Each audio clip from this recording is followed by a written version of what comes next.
Перед началом просмотра обязательно поставьте лайк и оставьте свой комментарий. Они нам очень важны.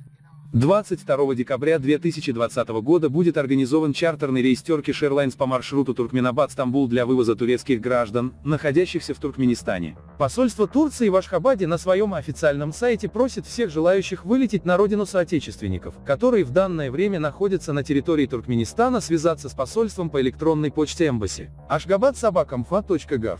ТР, предварительно заполнив анкету. Список граждан будет направлен посольством Турции в офис Turkish Airlines в Ашхабаде. Впоследствии вышеупомянутые граждане могут связаться с офисом авиакомпании Turkish Airlines и приобрести билет на рейс. Стоимость авиабилета составит $550 США. Для покупки билета необходимо предъявить оригинал или ксерокопию заграничного паспорта гражданина Турции. Норма бесплатного провоза багажа для каждого пассажира составляет 30 килограммов.